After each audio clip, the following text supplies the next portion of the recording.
Hey guys, so welcome back to my channel. I realize I've been speaking really low, so you probably can't hear me. Okay, so this is going to be Stripper Chronicles 2.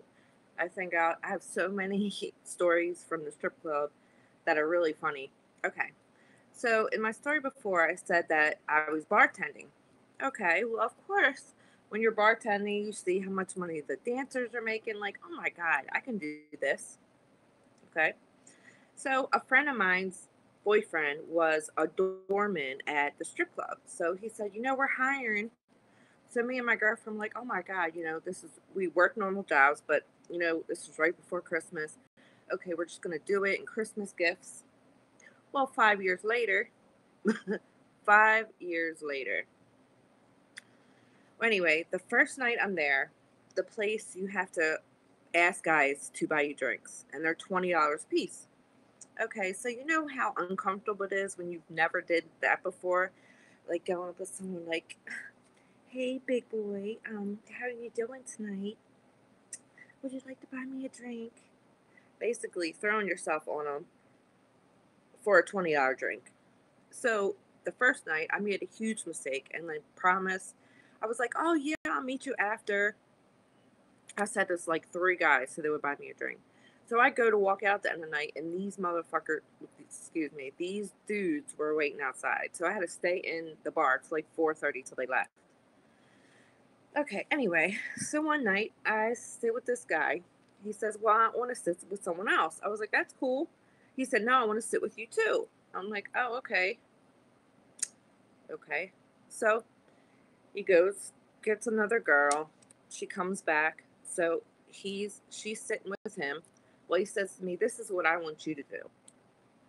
I want you to walk back and forth in your high heels just so I could watch you."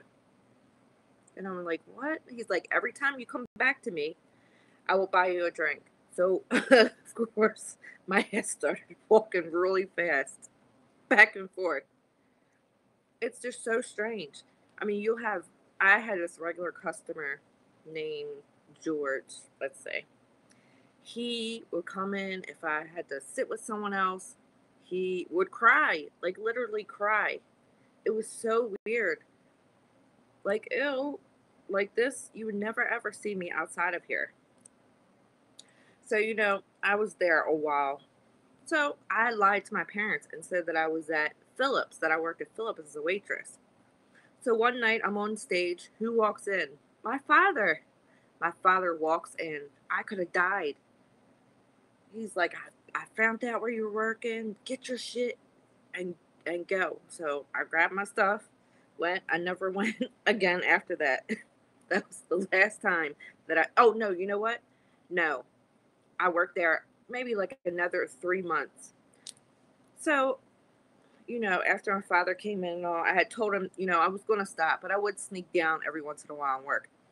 Well, I have a stepsister, two of them actually. Well, one of them's husband comes walking in. And meanwhile, he's way older than me. And I'm like, "What are you doing here?"